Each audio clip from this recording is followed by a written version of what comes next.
Welcome back to the Convo Couch, ladies and gentlemen. I am Pastor Jardula. I'm Fiorella. And Johnny Sue is on the ones and twos. You tweeting? No, I'm checking to make sure we are on. You are so obnoxious. Well, what Fiorella likes to do is like, share, and subscribe our video as soon as it gets out there. So if we can ask you to do the same, please do so. We're starting to matriculate up on our subscription count on YouTube again, finally, after they turned off the faucet on the progressives.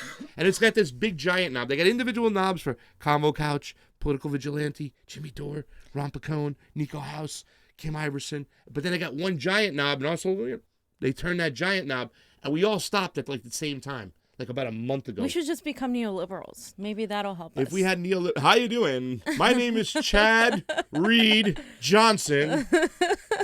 And I'm Sally Hansen. Wait, I thought you were going to do the Latin neoliberal thing we discussed. I don't know. It's so much easier to be... Never mind. I was going to say something mean, but I'm just not, so. My name is April, May, June. Well, thank you very much, everybody, for joining, guys. Bless your heart. It's been awesome. Patreon's been growing. We got 45 people in here right now. We get them early. That means we're going to get them big. So I'm expecting a big show today. Got a lot of great things to talk about. Electoral politics, foreign policy. You know how the Convo Couch likes to do it. But don't forget. Bernie, Tulsi. Molly. Molly's the best. Molly's their dog. And yeah, Molly's maybe cute. Johnny will get a picture up of Molly and whatnot. I told John when he went home the first time to get a video of Molly saying hello. Because you know how those beagles, right? It's yeah, beagle. Yeah, so beagles awesome. are the best. Yes. Beagles are pretty damn good. I like schnauzers too as well. Little schnauzers. I like all dogs. I used to love bulldogs. All dogs go to heaven, fam. All dogs do go to heaven. I like dogs that like to eat pasta, like the Lady and the Tramp. Of course. Don't forget, if you have a few bucks, the Patreon, of course. Any super chat contribution is always appreciated on the couch. Oh, God. And also our Rockfin. It's very important to us, guys. ROKFIN, the cryptocurrency-based platform. It's growing. There's Molly. Get Molly. Look at Molly. This is Johnny. Oh. Wait, this is what you guys do. Oh. So cute. Look at Molly. Peace, not war. Molly 2020. She's the best. Molly. Guys, you like Molly? Where's She's Bernie Lucy? Tulsi. Jim Lockett. Lucy belongs to Ron. Lucy left us when Ron, got serious with his girl. He moved on out, fiance, and then he took Lucy with him. I still go feed Lucy when they go out of town. I love Lucy. She is amazing. The cat. She's a great cat. They know who Lucy is. Oh, Jason V says, "Daw!" Thank you, Jason V. Rockfin, Twitter, YouTube, all the good stuff. And go check us out also on the MCSE network at times. Our brother station, Nico House, we love him. Also Sophia on our Twitter. And Savage Sophia. That should be her name. Wow, it's Fifi and Sophie never sleep. Yeah. Ever. So let's get this show rocking and rolling, fam. We got a lot of things to cover today. Let's start with some stuff from your girl, Elizabeth Warren. So considering nobody else really on progressive media criticizes Elizabeth Warren TYT doesn't do their due diligence in criticizing Elizabeth Warren. I wanted to point out something in regards to what she said. She did this really long interview / article back in 2004, and the main thing she was focused on was denying the fact that it's a rich person's fault. So she said, "It is not about class warfare." She wrote, "The rich are not the enemy. In fact, most of us would like to be rich. Corruption and misplaced priorities are the enemy, and the poor are not the only ones who have problems. So don't talk as if they are the only ones who deserve compassion." So the problem with this, and this is why I'm Bernie Sanders, because you have to understand this is class warfare. The rich are the problem. And I'm not saying that every rich person is bad, or that every rich person can't help you, or that you shouldn't take money from a wealthy person. For instance, Bernie Sanders has lots of celebrities that donate to his campaign. Tulsi has a guy named Omar Malik who took on the Bank of America and is completely anti-war and pro-Palestinian. And they donate to these respective candidates. Bernie trusts people like Susan Sarandon and those people who are actors and in the industry. But that doesn't mean that the majority of these billionaires who hoard the wealth, who completely live off exploiting the masses, exploiting their workers. Jeff Bezos, actually just took the health care away from his employees because they were demanding more, and instead of giving them actual health care and providing everything that they need, because he's such a billionaire, he makes $149,000+ a minute. Yeah. And he can't afford to give them $15 minimum wage or complete health care. And so instead what he does, because he's such an idiot, because that is the most idiotic thing to do, is instead takes it away. Yeah. I really like to just talk about this in the macro sense, fam, about the rich and the poor and stuff like that. And, once again, the game is rigged, first off. So it's really the people who became rich really didn't, most of them, the general, and we're talking about the uber rich, didn't do it in a fair way. You know what I'm saying? Right. And why do we have to continue to play this game and stuff? We have one planet. We have to live on this together. We're just species on a planet. And sometimes we lose sight of that within this whole monetary system that has been programmed and thrusted upon us since a young age. So many people want to get out of college. All they want to do is go make money. Well, what about contributing to society, to helping people and stuff like that? It's very hard. And it's not because I don't have a lot of money, because I scoff at it. I scoff at it because there's so much suffering and people don't give a damn. Yeah. You know what I'm saying? I just see these people homeless on the street. I see people without food, without proper water, and they're just human beings. They're species. But the only reason why that exists is so that we can have a rich to take advantage of a poor. And I think that we have to scale it back to some limits, something reasonable where we can all wrap our head around and there's not so much suffering. Yeah. Okay. You know what I'm saying? If we're going to have a monetary system where rich exists, it's got to be levels. There's got to be limits to what people can have. We only got one world. They can't have too many resources. And there's got to be a bottom level where everybody gets taken care of. So the fact that she's saying, they're not the only ones who deserve compassion. I mean, it's a different compassion of like, what happened? You had a bad mahjong game. You sucked up a shuffleboard. I apologize. A bad day for a poor person is like, hey, I'm not eating. Hey, I'm taking half of my insulin. You know what I'm saying? There's a different level of compassion for different needs, and we have to get real about it. So I don't cry a tear for those rich people who are hoarding their money one bit.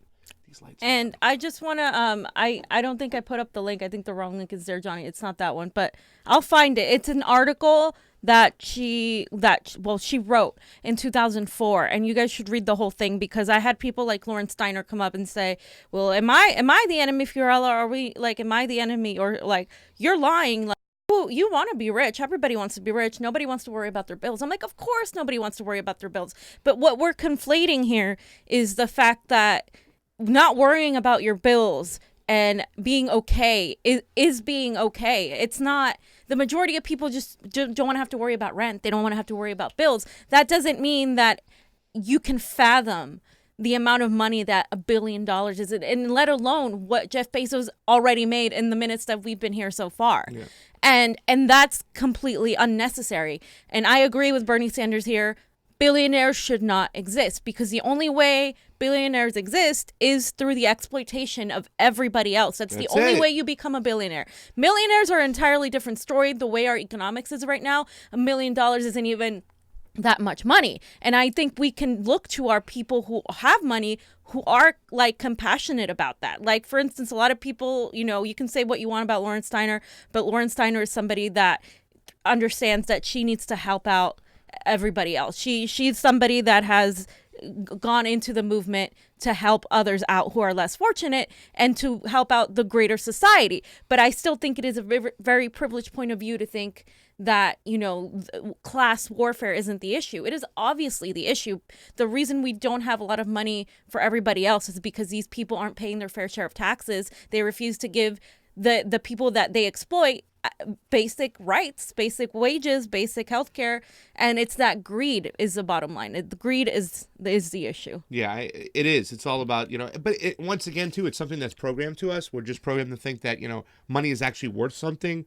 So like I said, kids out of college, our friends, I'm saying, like, his goal was to, hey, man, make this money right out of college. And I know so many people that are like that, then, you set the society where everybody's pitted against each other's throats, because that's what true capitalism is. Exactly. That's what it is. And it's a society that will ultimately fail, because you'll have some people at the top not where, like, I had a bad day. I chipped the paint off my yacht when I was pulling into the port. These You know people what I'm have saying? mega It's- yachts. They have mega yachts that are ridiculous. You can't fathom the amount of money. So that's pretty much what It's disgusting. what I wanted to allude to. So Elizabeth Warren, again, I'm fighting Wall Street. I'm going to take care of your interests. But she was a Republican for the longest time. She's a capitalist in her bones. How is she going to fight for your interests when she hasn't felt that need? Bernie Sanders was working class growing up. When you're working class growing up, or when your parents are immigrants, you have a completely different point of view than somebody who didn't have to go through that. So there's that class warfare. So I want to talk about, and this is the biggest chunk of our segment right now, is a suppression of Bernie's success. So as you all know, there were no mentions of the rally on mainstream media. They never focused on the number of people, which was nearly 30,000 people that went. There was suppressed surges and video pics. And our YouTube has been suppressed. When we put pictures of the rally, we get way more views than that. So my mother actually called me yesterday, or I called her, and she told me that she didn't realize how big the rally was because she watches mainstream media, but she watches us too, but she watches mainstream media. And she was like, they are suppressing. You guys are right. Like, I tried to search it and this is what came up. It said, did you get here by accident? And she said this kept coming up every time I looked for the Bernie AOC rally. And on top of that, she was saying how, like, she didn't find anything on the mainstream media talking about it.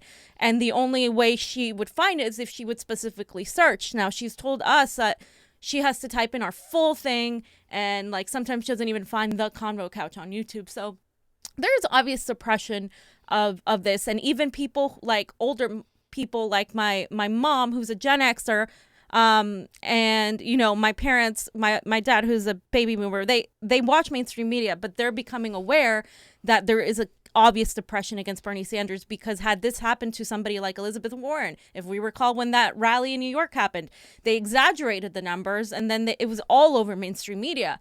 So that is a reality. So remember that? They were trying to make that thing hyper like it is. Please. Oh, yeah. And that was a campaign heightening the numbers, but the fire marshal said something different. Yeah. Also, the reaction to Bernie defending Tulsi and standing up against Hillary. So a lot of these people will go online and say, oh, I'm canceling Bernie. Like, this is the last straw. They'll do it with Tulsi, too. Like people on Twitter? Yes. Yeah. So this is like an example of one of my Twitter followers showed me. I forget who it was, but they were like, look at this. They said, and I am off the Bernie train. And this guy said, you were never on the Bernie train to begin with. And they put a screenshot of the date. And it was way before. It shows literally like there are only two competitors in the Democratic race, Warren and Biden. And it's like, okay. And then there's another one here where you can see clearly that he says, I'm crossing Bernie off my list. And this person goes, he was never on your list. And this person shares a screenshot of September 11th.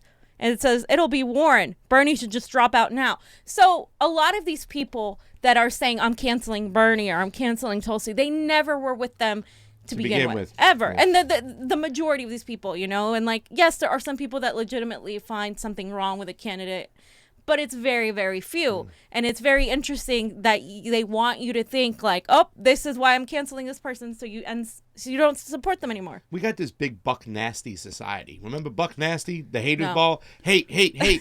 Buck Nasty. Buck Nasty. I got to go fill the water in Buck Nasty's mama's bowl.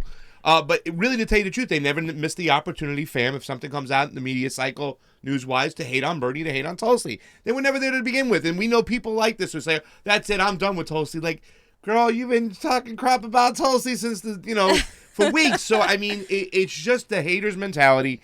They were never there for these progressives to begin with, and they're just looking for any reason to bash them and join on in the bashing because that's the society we have. So F them. So another example is this Adam Park-Homenko guy. Not now Poroshenko. This douche. Yeah. No, not Poroshenko. not pork chop. Mark Sloboda is going to love that. You owe me a Coke. No, I don't want a Coke. I want like a martini. Jinx, show me a martini. So that's Bernie, so Fiorella. Go ahead.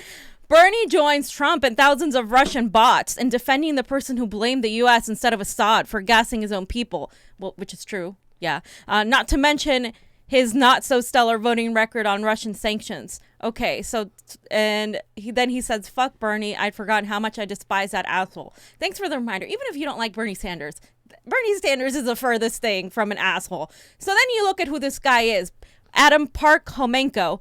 And he's a Democratic political strategist and organizer who served as national field director for the Democratic National Committee in 2016. He was a co-founder and executive director of Ready for Hillary, a super PAC established to persuade Hillary Clinton to run for the presidency of the United States in 2016.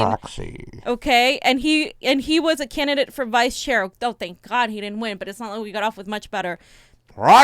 So again, we have to look at who is doing these things. Every time somebody posts something, you need to look at their background. Like, who are they influenced by? Who are they taking the money from? Who do they work for? Yeah. Do we got a dolphin or something? What do you? He's trying. There he is. Did you got something to say, Ronnie? Johnny? Ronnie's not here today. You're telling me this is the guy who persuaded Hillary to run for presidency? Well, he was part of a organization, that poured money into the co-founder and executive director of Ready for Hillary. Okay. Look, you can't trust the Yankos. Wow. You know he the has Yankos either work for oligarchs or they are oligarchs. Poroshenko, Park-Homenko. You can't trust the Yankos. So if you go on his Twitter, he has a page. There's a couple pages he has. One of them brought to me by one of my followers is Bros for Hillary with the number 4. It has like 163 followers. He tried to make that happen and it didn't happen. And his whole shtick is like literally like frat bros, like for Hillary. Like it doesn't get more nauseating than that. Like, I'm such a bro. Keg stands for Hillary. Man. Yo, bro. I'm doing a keg stand for Hillary. For Hillary Clinton over here. Is Chelsea watching? Here we go. All right. So, what about the media spin from the New York Times? Here we go. So the media spin from the New York Times. So there was this guy. They wrote this article, right? And they spun it as if Bernie Sanders was completely ignoring working class people by doing this rally. So imagine if he would have done the rally near Wall Street, that would have been a problem, right? Mm-hmm. But if he does the rally in Queens where there's working class people right next to the housing, the bridge, something similar to bridge housing, they also criticized that. So they said Bishop Mitchell Taylor, a community leader, said the people in the park looked like tourists. In the Patch article, he called the event a pretty white rally. If we look at the majority of the people in the rally, you see it was anything but a pretty white rally. Now, I have friends and family in the Northeast. I've lived in New York for a short time. I've lived in the Northeast. Queens is anything but white. Like, let's be real here, okay? Now, a lot of the people attending the Bernie rally obviously were not all from Queens. They were all from New York and greater New York area. We even had some people from California fly out to this rally. It was a big thing. The majority of those pics in the rally that we've shown were not white people. Like, you can say that about a Warren rally because her support is majority white. And it doesn't matter at the end of the day what color these people are. But I just want to point out, like, they use this whole thing, like Bernie's support. They continue pushing that idea that... It's the identity politics again. That's all they have. It's all they got, man. It's so bad. I mean, you're just turning people off. Get out of your own echo chamber. Get out of it, your own bubble. It's so disgusting at this point. I mean, I don't even know what to say. It's like... He brings up all these Latin American people, including AOC, Tiffany Caban, Nina Turner, all these people. None of them are white, but somehow they're still saying that all these people are white at his rally. I mean, it's just... Come up with something better, you guys, because this is obviously cheap. Haven't they done this before? I mean, this doesn't work. No. And who are these people following? It's like, wait a second, I know them. I've met some of them. I get Let's do shout-outs before I continue. All right, let's do some shout-outs because we do have a lot of people on here. Yes. We have 200 people watching on the CONVO Couch YouTube. Make sure you get over to our Rockfin as well. Raul Morales says, wasabi. My people, what's up, guys? Jeffrey Long is there. Pro F Anthrax, how you doing? Val says, hi, Pasta and Hi, Fee. Val. What's up, Val? Tony watches closely. Tony, we're watching you, buddy. Ferrero Lobos, Jim Lockett, Harriet Gar, Jason V, Abu Karar. That looks like a new watcher if I haven't seen you before. Sorry. Old Gringo. What's up? Fred Edward, my man, he's there. Choctaw Warrior, who loves to hate us and loves to love us. He's there. He's hanging out, behaving well. Thank you, Choctaw. Jesus Zamora, Pierce, Gil Flores, Hi, Jesus. Digital Graffiti. There's a lot of people on it. You guys keep growing. Carrie Mack, Michael Cruz, where you at? We haven't seen him. And I'm going to go over to the Facebook. Ungi's in the house. Gal Pow. Choctaw Pow. Valerie Flanagan. Oh, hey, Hi, Valerie. Valerie. That thing you sent us, very, very, very interesting. Was it that Valerie or was it the other Valerie? I don't know which Valerie. Okay. It could be either Valerie, but thank you. David Crow, I think it was the other Crowmeister, Ungi, Carrie Mack, Danny O'Brien. Hi, Steph, if you're watching. We love you, Steph. Amber Lee, Dolores, Fiorella Isabel, what's up? Steve Wilbrandt and Tony Umonic is there. Fam. What else we got now? Okay, so you guys all heard, I'm assuming, about what's her face endorsing Elizabeth Warren. She was a former Bernie surrogate. We've talked about her before. Lucy Flores, she was the one that brought up the whole Biden thing about Biden smelling her hair. During that time, the people who didn't know much about her were like, oh, she's probably doing this for Bernie. They accused her falsely of doing this for Bernie. Most of us in 2016 knew who she was because she had a very problematic record. Yeah. 2015, yeah, actually. And she has a very problematic record, which I'm going to go over a little bit. I want all of you guys to know where this is stemming from. I'm not just making it up. But she was a former Sanders delegate. She wrote a whole op-ed on how Elizabeth Warren is the best. And she said, you know, she has plans. She cares about people like me, people that look like me, using the identity politics BS of everything. And she said, Warren listens before she speaks. She is willing to admit when she's wrong. Not true. And when makes right? Yeah. swift and necessary changes. She speaks her truths instead of, this was what pissed me off, instead of poll-tested talking points. So you're saying that Bernie is only speaking poll-tested talking points? And then she wrote this. Actually, it was a Medium post announcing her endorsement. And she said, when Elizabeth Warren speaks, she speaks to people like me. So this is her endorsement. And I just want to point out that I'm not surprised that she endorsed Elizabeth Warren in the very least, because we're going to look into what exactly the angle she's pushing this from. So I'm going to read what one of the people, the Warren people, or the kind of like critics of Bernie, saying that his campaign is sexist, that he's sexist, etc.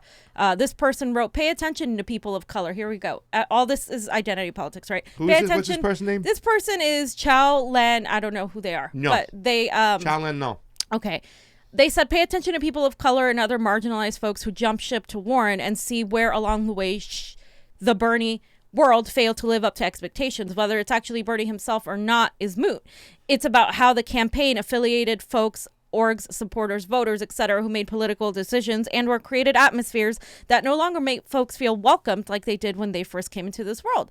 Lucy was not the first, and if we are not careful, others will follow suit and go to Warren.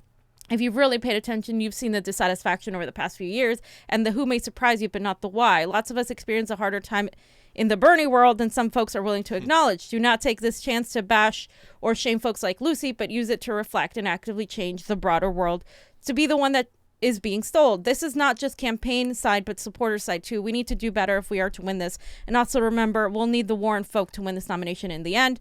To be the one that is being sold out. This is, okay, so that's all. Y'all diehard Bernie fans who shit on people of color, supporters, workers, when we raise criticisms of this world, seriously listen up and figure out how to fix the shit that needs to get fixed if you want them to win. If you don't want to use this as an opportunity to grow and change for the better, y'all are going to lose bad. The constructive criticism has been there for years. You're just not listening. Change the culture. So this is all a criticism saying that this is all identity politics based, right? They're trying to say that Bernie Sanders doesn't listen to people of color, that he doesn't listen to people to women. Basically, they're trying to say the reason that she's supporting Warren is because she's dissatisfied with who Bernie represents. Now, I'm not going to say anything about the structure of the campaign because I have my own, criticisms of that based on the political structure. But as far as the identity politics goes, this is bullshit. They're trying to frame the narrative that Bernie's campaign isn't inclusive of people of color when it's almost like over the top. I mean, that's exactly what he's been trying to focus on because of the criticisms. Yeah. And Lucy Flores is actually somebody that, if you guys recall back during Our Revolution scandal with Nina Turner, Teslin Figaro, and Erica Andiola, Lucy Flores was the one that was pushing that scandal. She was the one that was pushing that whole, there's problems here with Bernie Sanders. So let's kind of go over that because I think it's right here. Yeah, there's like a whole Twitter thread on it. And I want you guys to see where this is coming from because this has been a long time coming. Yeah. So go ahead, because... Yeah, in May 2016, Sanders delegates were accused of throwing chairs at the Vegas convention. This lie was spread by media and polls alike, including Lucy Flores. Lucy Flores was one of the people spreading this, and you can look at that statement there. And then this is another one by CM who says, Lucy Flores is not a Bernie bro. This is part 2. Here she condemns a statement by Nina Turner, president of Our Revolution, implying that they are anti-immigrant. So this is what I'm talking about. Back then, she said that she pretty much said that, accused Nina Turner of being anti-immigrant. She fomented that discord. I find this incredibly disappointing. If somebody has anti-Semitic, anti-gay, and anti-black, anti-refugees, anti-anything views, we should disavow them immediately. But somehow anti-immigrant gets a pass. We have to do better, Our Revolution. So she was kind of trying to say that Nina Turner was allowing this. And over here, she's been pretty toxic. And then she cites her April 2018 angry withdrawal from the board of Our Revolution over in her view of insensitivity to Latina issues. So here she is fomenting this insensitivity. And if you guys haven't seen, there's Tim Black interviewed Teslin Figaro. While I completely disagree with Teslin Figaro's comments on immigrants because they were bad, we went over this too. Yeah. I think that there was definitely a sort of like fomenting of this, creating this divide because Latinos and blacks should be completely united against the system. They are marginalized a lot because a lot of it is economics. We're pitting people against each other based on economics too. And then Lucy Flores is not a Bernie bro part 4. In January 2019, Ms. Flores accused Sanders' 2016 primary campaign of misogyny and covering up sexual harassment issues. So this is somebody that was a surrogate that was endorsed by Bernie. But back during the convention days, there were reports of her not really being for Bernie, that she was just using him because the Hillary camp rejected her and she wanted to kind of raise her profile by going with what's popular, but then of course left after the whole debacle. And I think there's one more. Flores was at Beto's Part kickoff 5, Saturday and has attended a Castro event, but currently isn't supporting a candidate, though she was part of the group that met with Kamala Harris's campaign manager. So I saw this a few months back. I think we might have mentioned it. She met with Kamala Harris's manager. She's been kind of courting all the establishment. You don't have to court the establishment if you're like a progressive, like like who's the progressive candidates are. And then that's pretty much it. That's a cursory thing. I would go and read a lot of these threads that are there. I'm not trying to misalign this woman, but I'm trying to show the context as to why a lot of us were not surprised that this person, and there are people like that in his campaign now that are surrogates, but are they really for Bernie? No. Yeah. These are some of the people that, and she's in that group of people, and I'm not going to talk too much. I'm going to let you do it yourself. But, these, they were never really true burners. They were never true progressives and stuff. When the Arturo Carmona stuff happened. Yes, that's another thing that. That's what with the misogyny and all that BS and stuff. And, like, the way they kind of frame it to kind of put it on Bernie. And let me tell you something. I talked to everybody involved in that. Yeah. I spent hours at a time. I was trying to find the exact accusations of what Arturo Carmona did and whatnot. And it was very vague and everything. It was kind of the way he never looked us in the eye kind of thing. Well, the way Lucy Flores took advantage of that whole situation to try to blow it up bigger than it really was. And it really hurt Bernie Sanders. It made him look insensitive to what was going on. And we're talking about when he was running that campaign the first time. Shit, he probably can't get a hold of what's going on right now. He's got 1 million volunteers out there. So much stuff's going on. But the way they kind of try to put, the blame and the focus on the situation. And you just say Lucy Flores' name out here and around the progressives. They're like, Yeah, nobody has. No way. They know about her, so yeah, nobody has anything. So positive this is to not say. a surprise to me, and she's always been a neoliberal hack. Yeah, she's an opportunist. She's an opportunist. 100%. Of the biggest. Exactly, point, and I was gonna say I like this comment from one Julie. Sounds like she has a campaign shopping to gain some power and influence. That's exactly what she's doing. And, we have other sources and stuff, and I could go and write an article about this. And But is it really worth it? I don't know. At this point, we know where she stands. We know who she is. We know she's not to be trusted. I'm not surprised. She's another Simone Sanders in my book. And, Bernie has to be careful with those people like that because they have a knack for putting themselves in these campaigns. Another thing he has to be careful about is the delegates, like we've been talking about here. The DNC bosses are contemplating a superdelegate coup if Bernie leads in delegates. No shit. Okay, we've been talking about this for the longest time. So What does that even mean? So basically, they are trying to make sure Bernie doesn't make the threshold, so the superdelegates vote in the second round, and then they can overtake the vote, even if Bernie has the most delegates. Yeah. And this is what we've been afraid of. This is why we've been pushing a lot of the idea that we need a progressive to make it like Tulsi Gabbard. Tulsi Gabbard is the only other person that has previously endorsed Bernie Sanders, that has previously aligned herself with him. Only Sanders delegate. And was the only Sanders delegate in that race. And somehow now she's being maligned, of course, by the same people that are maligning Bernie. And I'll go into that a little bit later. But this is why it's so important, you guys, that I'm not trying to be negative here. I'm trying to be realistic. We need to look to how this is going to happen. Is it going to be possible for Bernie to get the majority of the votes? Not necessarily. I mean, I think we can do everything we can if you're a Bernie supporter to canvass for him and all of that. But because there's so many candidates, it's going to be next to impossible to have a majority and not have the convention. Elizabeth Warren is going to give her delegates to Bernie Oh, Sanders. stop. And he's going to... No, listen... She did it before, right? Yeah, she supported Bernie last Bernie, right? time. Wait a second. No, Yeah. she didn't support. No, she didn't. No. She supported Hillary Clinton. I She waited, firmly- stood on the sideline, and supported when it was best suited her. I firmly believe Elizabeth Warren is a Hillary proxy. I think course she is. that's who Tulsi was referring to. Proxy. But look, bottom line is we need to figure out how we're going to do this. Like we need to get as many votes for progressives as possible, but we also need to think about who can we align with. If Yang has any amount of delegates, he needs to look at what if he's willing to endorse Bernie. And he said Bernie inspired him to run. That Bernie inspired a lot of people. So let's look to see maybe we can form some sort of alliance. And, and I don't agree with all of Yang's policies. In fact, I don't agree with his saying all of a sudden he's taking corporate money in the general. None of that stuff. But he still, to me, remains an anti-establishment candidate. Can he be bought? Clearly. But I think that his supporters are the ones that I'm looking at. His supporters are the ones that I think, hate the establishment. And I think they would welcome a progressive over a neoliberal. So that's what I'm looking at. So we need to really start talking about a plan to execute as to how we're going to do this. Because if you guys think that they're going to let Bernie sail through with this, you're entirely wrong. Yeah, no doubt.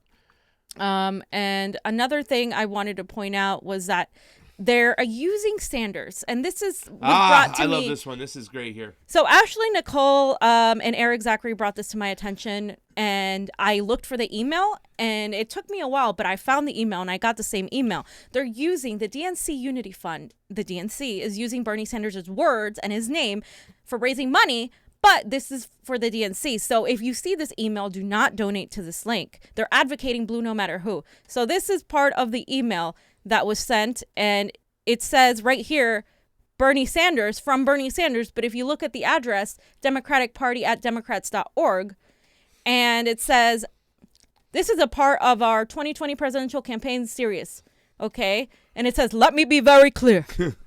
No single candidate for president, not even the greatest candidate you can imagine, can defeat Donald Trump alone. So, and then it says, it continues talking about Bernie, and then it says, then it starts, here it is. Donald Trump and the RNC will spend an obscene amount of money in order to defeat us. As you may know, they've already raised $300 million for Trump's re-election campaign. Whoever becomes the eventual Democratic nominee for president is going to need the DNC. This is where the bullshit starts, to provide a strong grassroots party operation once the general election begins. That's why it's so important that we come together to support the Democratic Unity Fund. This is the thing that Roguski was talking about a long time ago. He made a whole big stink about this. The Democratic Unity Fund is full of shit. He's been calling this thing out for months. Vote blue no matter who. Unite Good job, to defeat Goose. Donald Trump. It says the DNC is an important, part of a fight, and that's why I'm asking you directly. Will you make a $10 donation to my campaign and the DNC's Democratic Unity Fund today? Your contribution will help build the party infrastructure we need to win nationwide in 2020. Bernie Sanders would never say that. Yeah. Like, ever. And then it's like express donate, and it will be split between Bernie's campaign. Oh, absolutely. So you guys have to really look at these.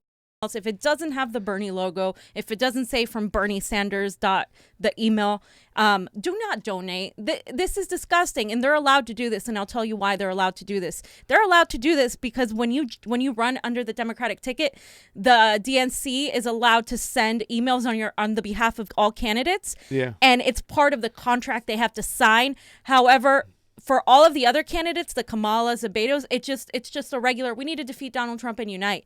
For Bernie Sanders, they specified it to his supporters to trick them into thinking that Bernie sent this email. Yeah. It's disgusting. This is allowed, and this is what they're doing. Good job, Goose. $5 super chat from Lauren Mountain Pal Gal Pal.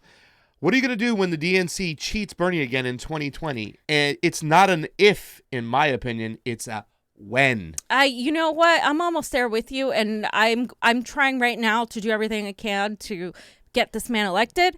However, if and when that happens, that's why I'm saying we need to have a plan for that. And I believe that the plan has to be to completely destroy the Democratic Party. The Democratic Party cannot do this anymore. They did it once, okay? They're not going to do it again. And this is why I'm saying we need to build an alliance to either completely go against that, fight that contention, or build, I think then it'll be time for a third party. And I think we need to fight for that. I mean, I know Bernie Sanders and Tulsi Gabbard have said they don't want to do third party, but maybe if they see how, once again, the system is rigged again and these supporters demand, their constituents demand a third party, who knows? Maybe somebody else will jump in. I don't think we can give the DNC and the Democratic Party any more chances after this. And that is my personal opinion. I registered as a Democrat to avoid any issues, but I am not really a Democrat. The Democratic Party does not represent me or any of my concerns anymore. The only people running in that Democratic Party that I feel do are Bernie Sanders and Tulsi Gabbard. Other than that, it's shit. So Bernie Sanders rolling into the convention 42%, not enough to get over the threshold. Here comes Tulsi Gabbard, 12%, and boom, hands it on over and goes. So, I mean, that's why they're attacking Tulsi equally up there, too. They want to eliminate both these people, try to chip away at their leads. They want them to fight, so so he goes with Warren. What they want is they want to use Bernie's supporters and Bernie's money and Bernie's everything and his influence to go to Elizabeth Warren. That's what they want. They want to co-opt our movement and have you be happy with having Elizabeth Warren at the helm when Elizabeth Warren won't change anything. She's still part of the establishment machine. She's part of the Clintonite machine. Why do you think she hasn't said anything? Yeah, totally. And so if you fall for that, it's going to reelect Donald Trump. And watch out for the dirty tricks in these primaries. You'll see like Bernie win big. It's like, wow, Bernie won big, but then all of a sudden Tulsi would get suppressed. Okay, because if the DNC chips at either one of them, they're chipping at that overall 51% that they need to get over the threshold. So they'll go to different spots, different places. They'll suppress them in different areas. So if you suppress one, you got to suppress the other. If you are suppressing one, you were suppressing the other. And that's the way I look at it. Because that coup that you're talking about at the superdelegates, that's real, ladies and gentlemen.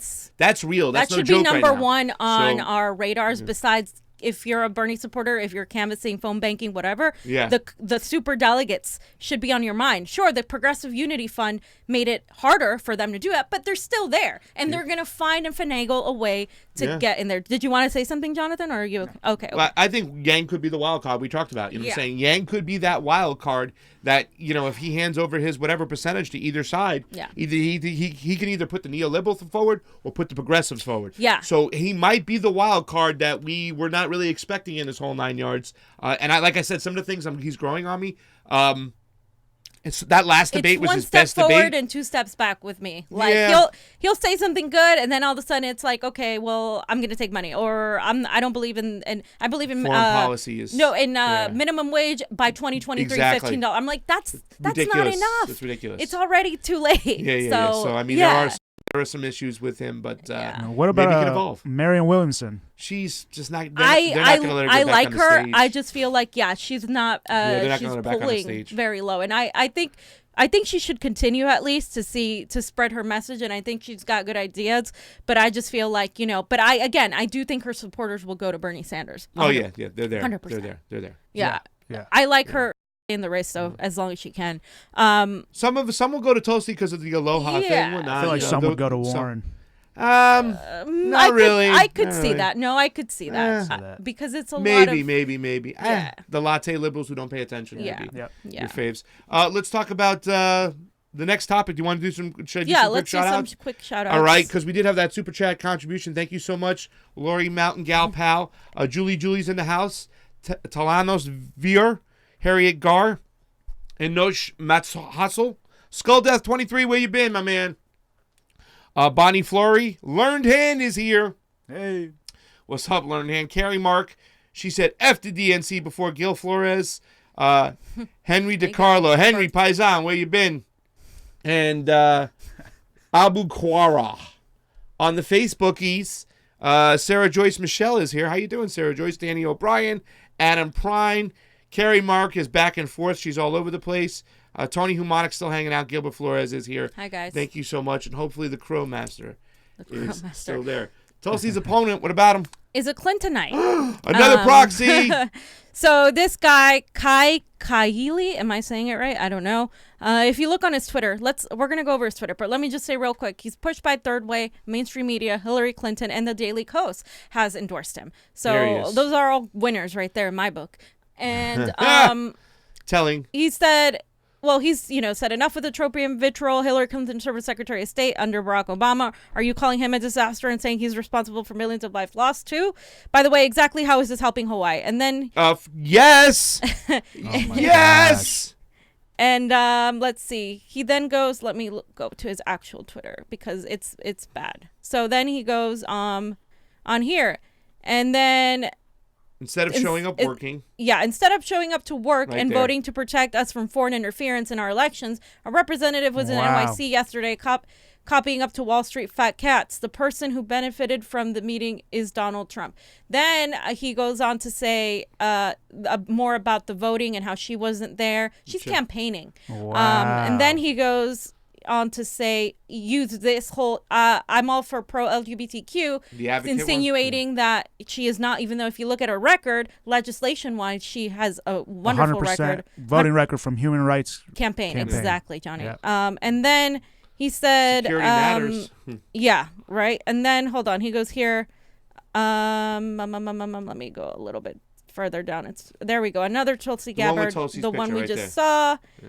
And then, Can we play this donkey a little bit right here? Yeah, sure. Let's play. Let's play this This donkey. one? Yeah, Yeah. let's do Uh-huh. it. Let's do I it. do want to ask you about something that you've said about Tulsi Gabbard in recent weeks. You claim that she has been absent from her district.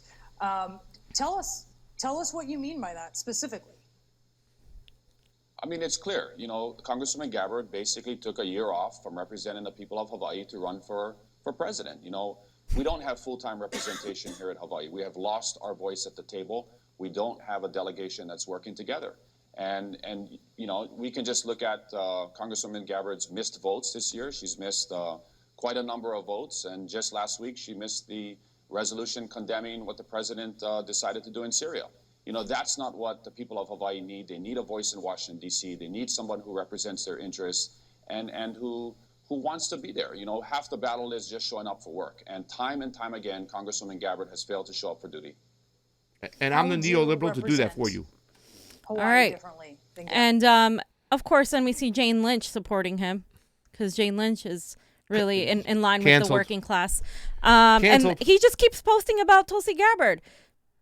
Like he's just obsessed. Like, oh, I mean, I get he's running against her, but then, and then he just keeps posting like and twisting things around. I mean, I just want to know how much he's posting about her. And it's really interesting how he's trying to say she's not there. She's running for president. I don't really know like how you expect the woman to be there. But let it be known that Tulsi has won her district very easily in the last few years. Okay. So the Daily Kos is another one that supports him and they endorsed him and they have constantly, talked about, they've constantly talked about Tulsi Gabbard. they've constantly talked negatively about not only Tulsi Gabbard but Bernie Sanders, and the title is Tulsi Gabbard's values are out of step, but we have a much better progressive much better choice. progressive. Praising Clinton and Obama with their. And so I was like, look, let me. And they also paint her as a conspiracy theorist right here. So the this Washington Examiner writes, but the Clinton spokesperson accuses Tulsi Gabbard of pushing conspiracy theories. So it's not the Clinton spokes guy. So this guy specifically was talking about how Tulsi is a conspiracy theorist and divisive language filled with vitriol conspiracy theories. Can't imagine a better proof point than this, Merrill said, referring to Gabbard's statement. So now what Gabbard said about Hillary is being pushed as conspiracy theory. Of course, this is how they discredit you. They call you conspiracy theorist. It's pretty typical. So what are you saying there is that they're pushing Tulsi's accusations of Hillary as conspiracy theorists. Right. In other words, they're trying to say, and I've seen people say this stuff, like, because there was the one guy, I think did we talk about it yesterday's show, or what? with the Veterans for Bernie guy? He was like, yeah. oh yeah, Hillary Clinton wasn't, the stuff we were telling Lawrence Stein. No, we didn't bring it up. But even then, these people are actually trying to say that Hillary Clinton and Barack Obama did a good job foreign policy wise. That they really didn't make any mistakes and any blunders and stuff like that. They're just trying to reassure the people that don't look into all the foreign policy stuff that's happened. Yeah, exactly. They don't have to prove it. They just say it. They put it out there, and people just keep on regurgitating and repeating it. Yeah. Especially in the mainstream media, they're all on the same page, so they keep on setting this narrative that, what I'm saying. Even we saw a video the other day where it was Michael Tracy trying to kind of cornering Maxine Waters, and Maxine Waters pushed off Michael Tracy as I don't want to speak to Obama haters. You guys are just Obama haters. You know what I'm saying? Anytime you criticize his foreign policy, Sister Maxine. You know what I'm saying? Oh no, you're Obama hater. You're hating on a black man. What's wrong with you and stuff? It's like, no, it's just foreign policy. Like, okay. We're allowed to question you on Sycamore Timber on what that meant to millions of people in the region. And it's like, do they say that to Cornel West? No. Exactly. No. Because he's criticized Obama, right? Oh, yeah. Oh, big time. Yeah. Big time. So, saying he's just the face of imperialism. Ooh. I don't think I put the links here, but I just want to, these are all corporate consulting companies. They're all in industries like this one. Capital Consultants is bad. I looked into it. The Dentons, it's bad. This one, Goldwing Supply. These are all like corporate, disgusting consulting companies. They're terrible. One is a law firm that is for the elite. And then the other one, this one right here, Secure Court International. They're Bank of Hawaii. Yeah, but even if you look at Hawaii Airlines and stuff, it's like, I'll do your deals, man. Give me some money, I'll take care of you. You know what I'm saying? It's like everything there. Then I don't know if this is actually Michael Moore, but I want to look into it. I don't know which Michael Moore this is. It's kind of a popular name, but it's interesting. I don't know who this guy is. It could be, I don't know. There's a lot of Michael Moores out there. So there's a lot of Michael Moores, but this one has the Central Pacific Fed PAC. This is an actual PAC, bank PAC. There's the Hawaiian Airlines, Bank of Hawaiian Corporation, Special Political Action Committee. Yeah, he's in bed with the banks. He's in bed with big everything. Service Corporation International PAC. If you look up all of these, they're terrible. Dude, he doesn't take money from individuals. He takes money from corporations. And he's a freaking neoliberal. And if you look at the source of funds. Here we go. There's small individual contributions under 200 is 109,000, but if you look large individual contributions, there you go, 367,000. This is from super PACs, and this is just what we're seeing so far. But that's look at that surface. Number. Look at large individual contributions. 80% of it. Yeah, it's coming from your big donors. It's coming from your big money. It's not coming from your small donors. It's not coming at all. So it's bad, you guys. It's pretty bad. I look, if she somehow gets into the cabinet of, if she wins presidency or gets into a cabinet, we do need a progressive to run against this guy. This guy is not good. This guy is terrible. And AOC follows him, right? AOC followed him, but I don't know what that means. Yeah, that doesn't, yeah. It could mean that she's curious to see what this guy is saying against Tulsi Gabbard. It could mean that this guy went to AOC and was like, hey, you need to stand with us against Tulsi Gabbard, blah, blah, blah. It could mean a lot of things. I'm not going to base very much, on her following him. A lot of people follow me who hate on me. Yeah. So it could be that. I don't know. But So, fam. Yes. Breaking news. Ana Kasparian No, she did not. defends the vitriol facing Hillary Clinton and Warren. I'm so baffled. Can you go full screen on this one too? So let's just play part of what she said. I don't know if you have the longer one, but this is like the short one. My take on Bernie versus Warren has been nuanced, like a and it's one. difficult to get that across to the audience sometimes because people want like a passionate black or white, answer or endorsement. And the fact of the matter is Bernie has my endorsement. He is my number one, and it's for all the reasons you listed. The fact that he has a record that's consistent with what he's saying today, the fact that he has proposals that are detailed and actually drive home the point that we need to take care of our fellow Americans. We need to provide health care for all. All of these, proposals he's put forward have been the most progressive and the most detailed. Now, at the same time, I've been critical of Elizabeth Warren when she deserves the criticism, but I wanted to learn some lessons from the previous election. Now, I'm not comparing Elizabeth Warren to Hillary Clinton, but sometimes I worry that the discourse, the rhetoric, the vitriol aimed toward someone like Hillary Clinton wasn't really helpful. And I engaged in that a lot. And I have a few regrets about it because I think that while she was a deeply flawed candidate, she was unfortunately demonized far more than she deserved. And so I'm scared about handling other candidates the same way. Again, that's not to say that Elizabeth Warren is the same. I think that she's a million times better than Hillary Clinton was. But I think that there's a way of critiquing these candidates without, making them out to be the devil or Satan. Okay, so first of all, she didn't deserve all that criticism, fam. Okay, first of all, fam. Wait, no. No. We were too hard on Hillary. I'm so sorry. Ladies and gentlemen, were we too hard on Hillary? That's what Anna's saying right now. Okay, so first of all, she said, I criticize Elizabeth Warren when it's merited. No, you do not. You do not really criticize Elizabeth Warren. Not when it's merited. She made one video because everybody was like attacking her for not ever criticizing Elizabeth Warren. So no, she doesn't do that. The second point I want to make out of all this is she is insinuating that the vitriol and the attacks against Hillary Clinton were and Warren are similar, and they're based on being low blows. She's insinuating the sexism, which is bullshit, because the only reason these women are being attacked is because they take the money and they're is pushing neoliberal policies and neoliberal agendas, pro-war agendas. This is why they're being attacked. Nobody is attacking them because they hate women. Maybe like a couple of people are, okay, but the majority of people, the main point, the reason they're being attacked is because they're not progressive. And Elizabeth Warren is out there elevating herself to be this Bernie Sanders candidate when she's not. And that's what's annoying. I don't care that Elizabeth Warren is running. I think she's better than a lot of the other establishment candidates. That's great. Yeah. But is she the equivalent of Bernie Sanders or even a close second? No, not at all. And so that's what I'm mad about. I'm mad at her as parading as a progressive. And so when Anna says something like, we can criticize these candidates without making them out to be the devil.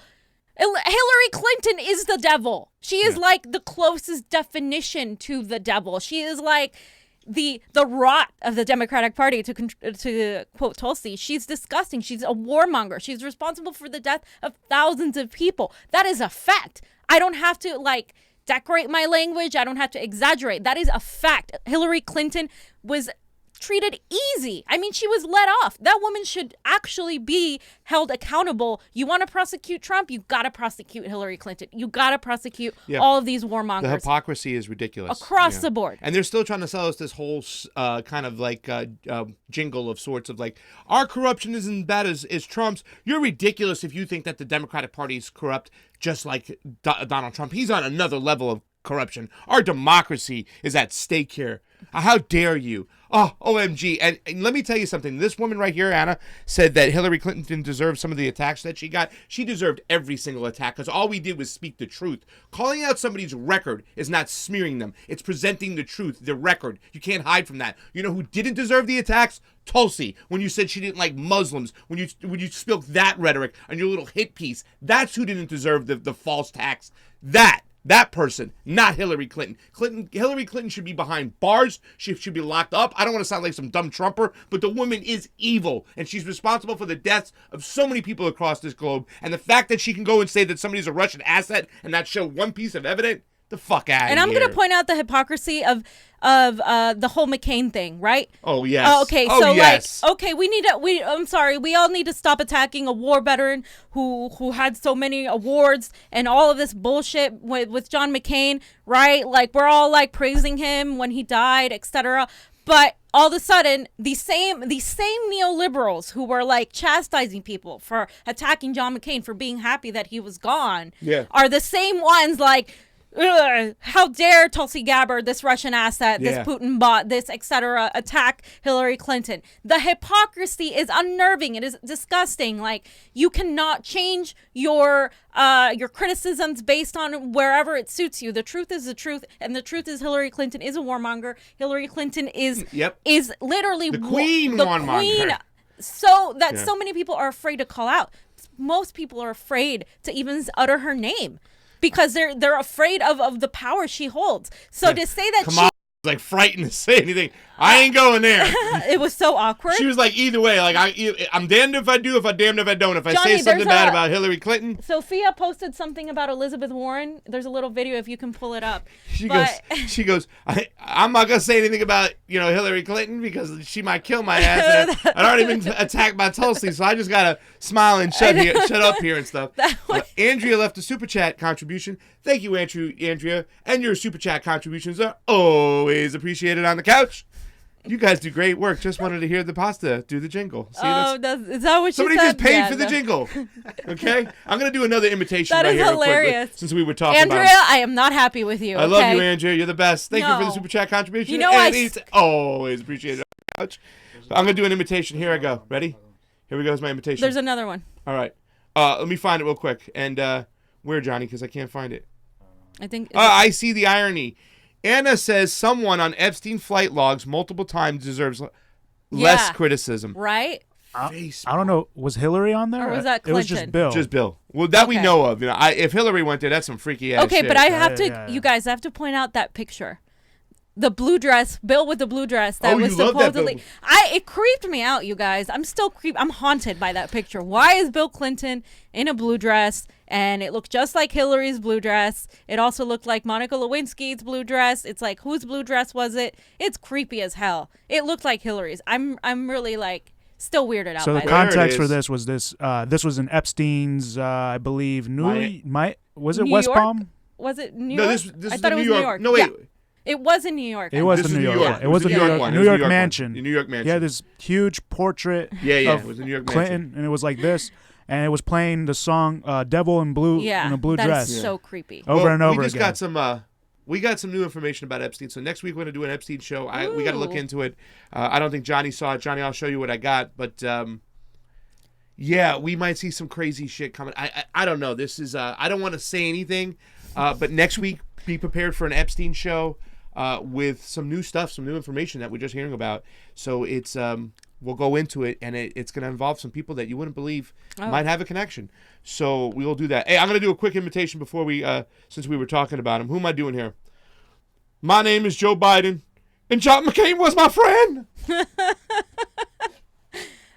That's okay. Yeah, that's okay. Did you see Joe Biden is already saying that the Russians are attacking him? on him. He's trying to pivot to himself, fam. Now the Russians have a guy, and that's me. The reason that my campaign sucks is because of the Russians. They're going after me this time. Johnny, did you find that video? Of Warren? Yeah, it's Warren evading the question. It's under Sophia's Twitter. Sophia tweets so much, but I found this one where she says that Tulsi called Neera Tanden a Clinton proxy by name. Many of these people, to include Hillary Clinton and her kind of proxies, people like Neera Tanden and others. Wow. They resort to smear tactics and name calling and baseless accusations because they refuse to debate me on the substance of the policy changes that I'm talking about why we need to get away from the Hillary Clinton legacy of foreign policy that I feel has been terribly destructive, and instead move in a direction that's actually in the best interest of our country, of our national security, of our troops, and by the way, would provide us the opportunity to lead and be a force for good in the world. So many of these. That's great. Wow. Yeah. And she's like a second or third level proxy. She called Neera Tanden out. Yeah. Like That's by funny. name. Great. Yeah. She's Let me see if I can find this. Fi's gonna look at it and whatnot. I'm gonna do some shout outs real quick. And then we'll go on to... Carrie Mark says, Neera Tanden, she's a pig. No shit. I don't think that family dislikes anybody more than Neera Tanden.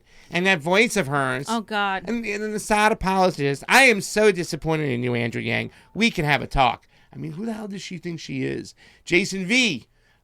Jason V even knows that Sophia tweets so much. I can't find it. PDD, Anthony Reyes, Jonny Tsunami looks like he smokes the gas. I don't know what that means, Johnny, but you're going to have to answer to Anthony Reyes. He's got questions for you. Smoking, yeah. PDD, Johnny Sue completes the convo couch, the triangle of power. Does. He does. Jeffrey Long, how you doing? Cyrus, what's going on? Old gringo, laughing my ass off, pasta. My name is Joe Biden. And John McCain was my friend. Old gringo, Skibby, Dana Fairbanks, Tony watches closely, Brian McManus, Skull Death 23, all hanging on to the convo couch. 347. Let's get it up to 400. On the Facebooks, Dolores Piers is still there. Jeff Pearson, what's going on? Sarah Williams. We love us some Sarah Williams. Fam, are you still looking? Yeah, I don't know where it is. If you can find it.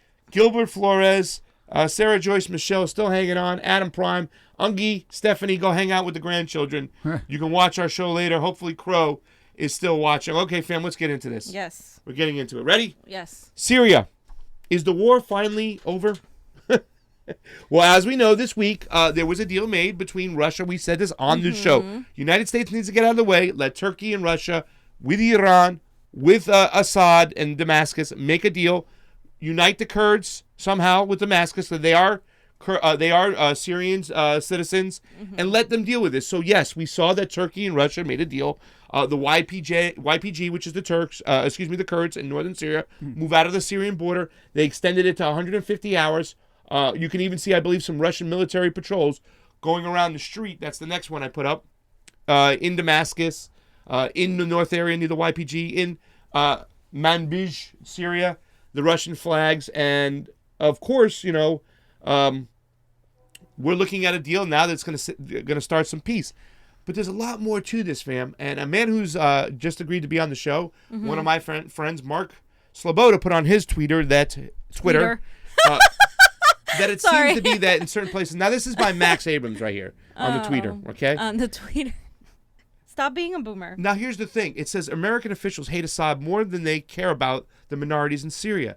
That's why American officials refuse to allow Kurds to negotiate with the Syrian government for their own safety. Right. It's also why you see videos of the Kurds pelting forces with tomatoes. Okay. Yeah. So there's something going on over here. You say, I hate to say it's... Our whole thing, which Anna also got wrong, was that this was a regime change war.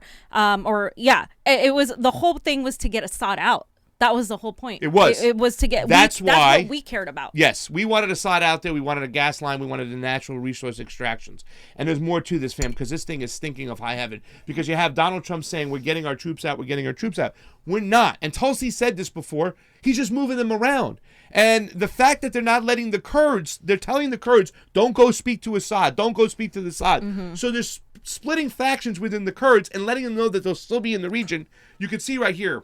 The tomatoes throwing at the, and this is why. Look at this. Johnny, play this video with the voices because you got to see the anger of these. Damn.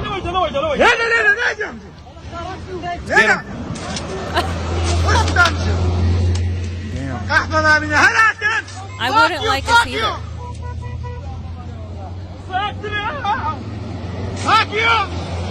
I wouldn't like them. I wouldn't like them. I don't know. You said, fuck you!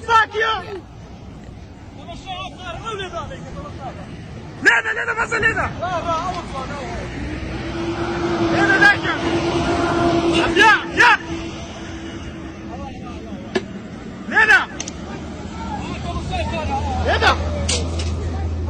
Okay. And here's the thing. They're still splitting the factions there. They're telling a lot of Kurdish leaders not to speak to Damascus, not to speak to Assad, which is the deal that they've been brokering with Russia. When we said Russia has to get in there, So they want to keep the Turks split, the Kurds split. And that's what they've been doing the whole time. They've been promising the Kurds, don't go with Assad, don't speak to them. And you can see here's a U.S. official warned Syrian Kurdish leaders not to talk to Assad or Russia in a heated meeting. This is what's going on. So Donald Trump is out there praising that he's pulling people out of Syria, and he's not. He's just moving them around. We're keeping them split. We don't want them united. And more or less, this is what Trump says. And this just blows my friggin' mind. I don't know what he plans to do. Watch what he's doing. He says that we're giving them peace, but we're taking their oil. We're just stealing their oil. Watch this. We've secured the oil, and therefore a small number of U.S. troops will remain in the area where they have the oil. And we're going to be protecting it, and we'll be deciding what we're going to do with it in the future. In any event, by the moves that we've made, we're achieving a much more peaceful and stable area. We've secured... Okay, so just the Democrats and Trump both have this wrong. Both of them. Donald Trump is saying, oh, I'm removing these troops and we're helping them by this, even though we're taking their oil. So a couple people are going to remain there to make sure that they don't retaliate because we're taking their oil. Now we're moving the troops, but we're not removing ourselves out of Syria. We're letting these people, the Kurds, be open to attacks. And that's Tulsi's whole point, is that we're not really getting out of there. We're just getting out of the way. And this whole thing is, again, a result of our desire to remove Assad and displace him with a pro-corporate, pro-U.S. Leader. It was a resource extraction. At least Donald Trump has the balls to come out and just say what he's doing. Yeah, we're just stealing the oil. We're going to put a couple troops in. It's not there. You got the Newsweek article right there. It's not just a couple troops. It's a lot of troops. Mm-hmm. And I don't understand what they're going to do over here because it's on the eastern part of Syria, most of this oil. Are they just going to keep this oil and make that part of Syria Iraq?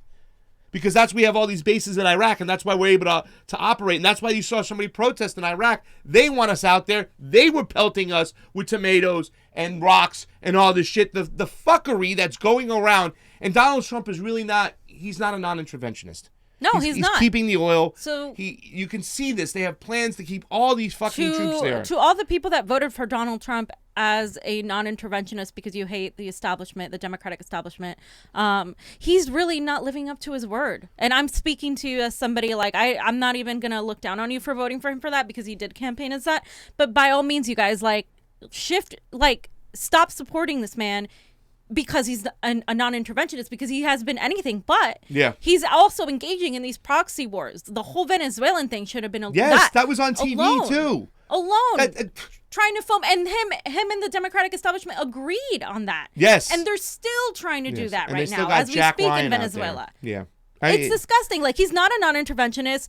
And if you want to support an actual non-interventionist, support Tulsi Gabbard. I mean, if you're not going to support a Democrat like Bernie Sanders, if you think he's a socialist, support Tulsi Gabbard. She's a non-interventionist. She'll go on Fox. She'll go talk to the other side. Support Tulsi Gabbard. I mean, she's the one that's actually going to stay out. So that's just, me speaking as somebody like, I understand the vote, but he's not doing what he said he would. He's not draining the swamp. And somebody said he hasn't, and this is true because he hasn't started his own war. The first president in the last 30 years to not start his own war. He hasn't started his own war. He's inherited all these regime change wars. Yes, but that's true. Obama started. A lot of them. Hillary Clinton started, right? Yes, but here's the thing.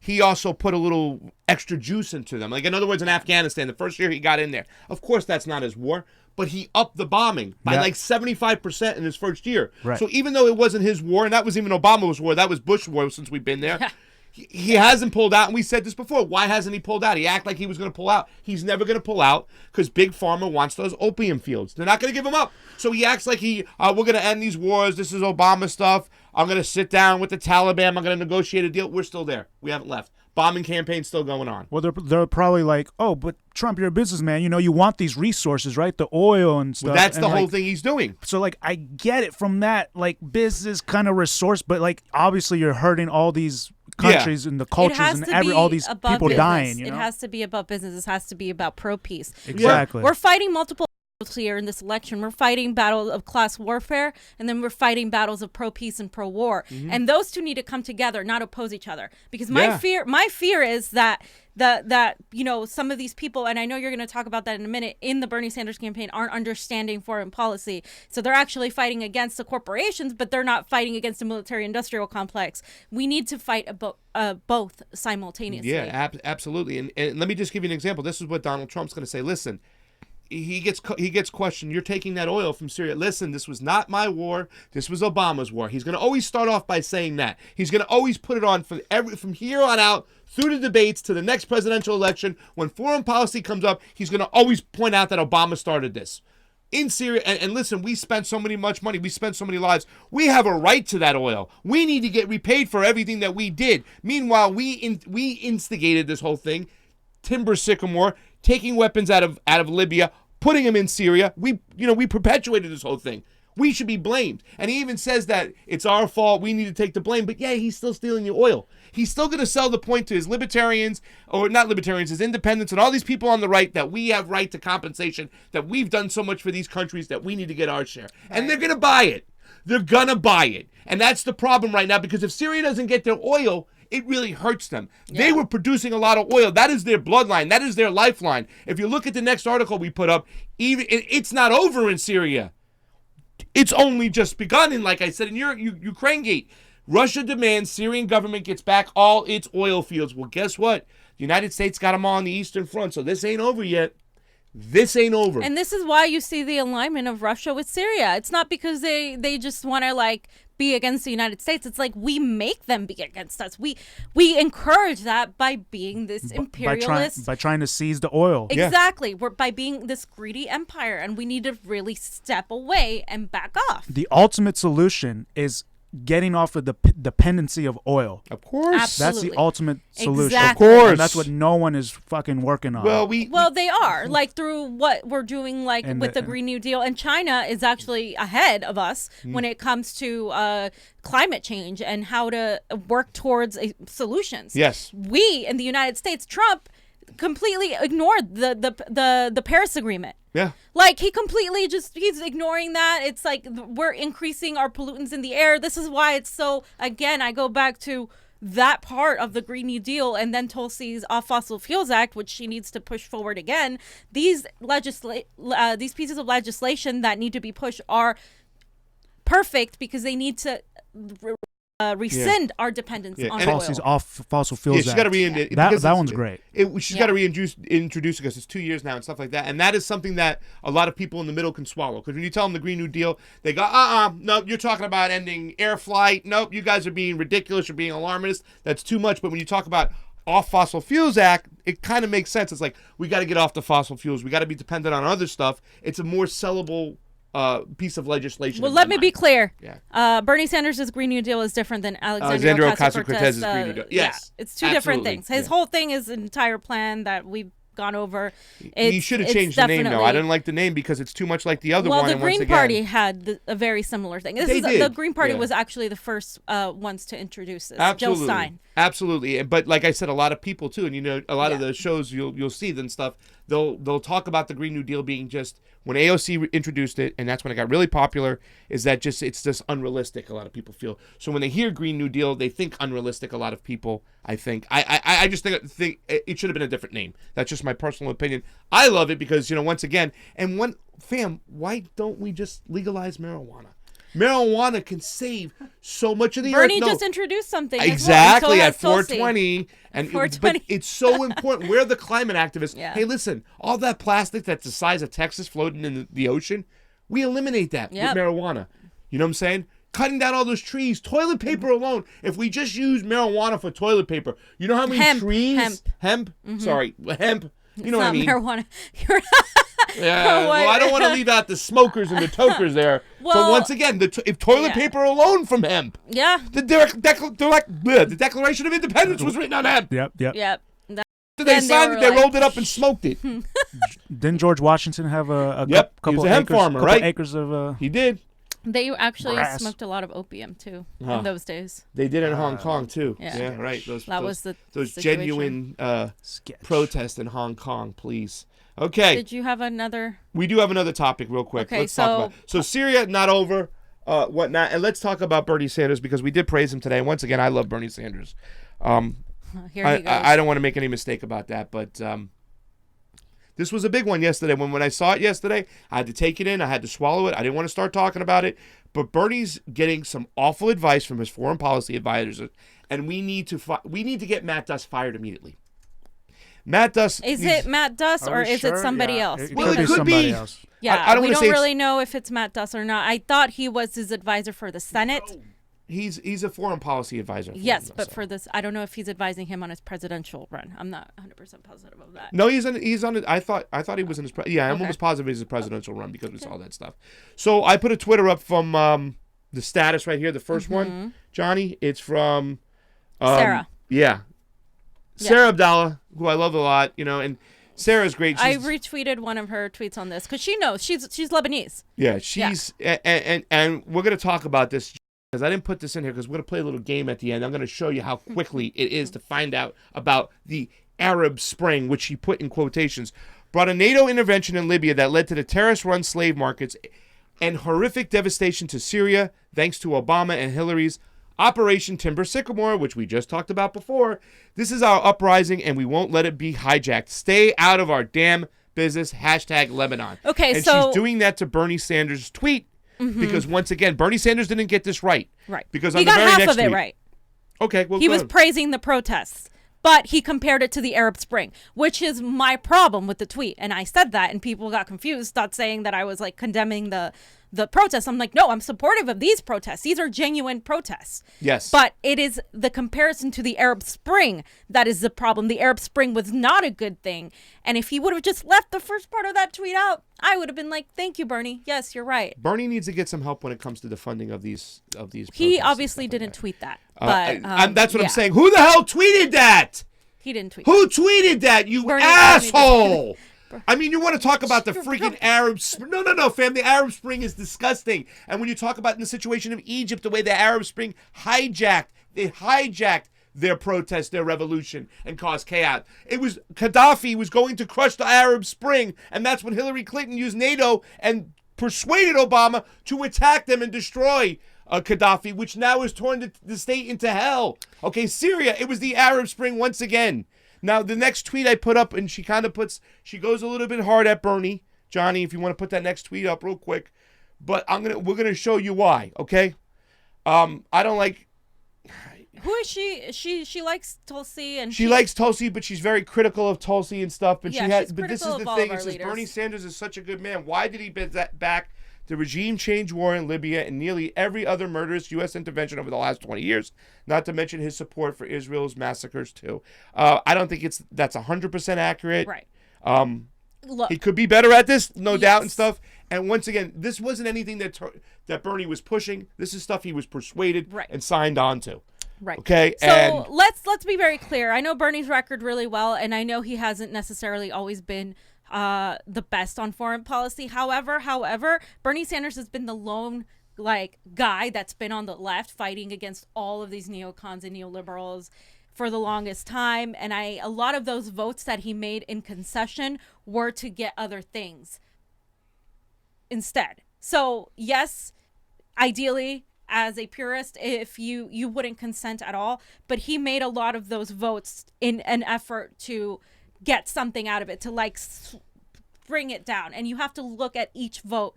And I know what she's saying, and I agree that right now, like I said before, in 2016, he was being advised by Tulsi Gabbard. His foreign policy was the best that I've seen. Now that he's being advised by some more centrist, Democratic establishment the people type that of come point from of the views. Center for American Progress, man. Right. That's where they come from. I hate that fact. Get rid of these assholes. It's his foreign policy is definitely not up to par. And I love Bernie Sanders. He's my candidate. But as far as his foreign policy goes, it really I would advise him differently. And this is something that his supporters should bring up. They do. I think a lot of his supporters should. No, I don't think enough of his supporters do. I think they try to say, oh, no, he's the best on everything. I'm like, no, I'm voting Bernie because domestic issues are a thing for me, because he believes in class warfare, because of XYZ. But when it comes to foreign policy, Tulsi, I am open to criticizing him and saying, okay, look, like, this isn't how it is. You shouldn't have said the Arab Spring tweet, which is something I said. And, you know, I think it's just lack of knowledge. And I also think it's also the people that are advising him. He needs to get up to par on this and stuff but like it's up to us to hold him accountable. It's up to us. Yeah. Like, if you're a supporter and you love him, you need to say, hey, you know, this ain't it, fam. But, you know, even Cyrus pointed out, Cyrus Mysterious, the regime that took place over Libya was flying an Al-Qaeda flag. You know what I'm saying? That's who these Arab Springs are. Johnny, I want you to do a little, I bet you that Johnny, now, and this is, I'm going to give Johnny less than 60 seconds right here to find out who funds, what major player funds the Arab Springs. And this guy, to me, is the equivalent of Epstein. He's working for the deep state, the hardcore people. Johnny, go ahead. Who funds? And I bet you guys already know. What major figure, guys, is a big funder of the Arab Spring? Let's see if our audience knows. Okay? Take a look. Okay. Here we go. Can anybody say it? There's a name I'm looking for. There's a name. Up there. You're in a good article. I looked at this one. Made in the USA, the Arab Spring. We're looking for a certain person name. We're looking for a certain... Oh, wait. Cyrus got it. Follow the money. Cyrus got it. George Soros. George Soros, ladies and gentlemen, is involved with the Arab Spring. So you know it is shit. Cyrus, thank you so much. Okay, Karen Daly, Soros, she got it. That's what I'm talking about. We have a very smart audience. Okay? Very smart. It's a big party, and you ain't in it. But George Soros is. And that's why I say George Soros was just another figure of the D. He's the big bosses. That's Hillary Clinton's bosses. You know what I'm saying? The George Soroses. He's part of that group. Epstein, part of that group. These people could do whatever they want. They run buckshot all around this world, stealing resources, causing chaos, killing people. George Soros is part of the Arab Spring, the funding. We know this, and that's what I'm talking about. Bernie Sanders, you got to get better on this. You got to get better on this. If not, get the right kind of advisors. Because if this is out in the open, once I saw this yesterday, I was like, no, he did not. No, he did not. Most people, though, don't catch that.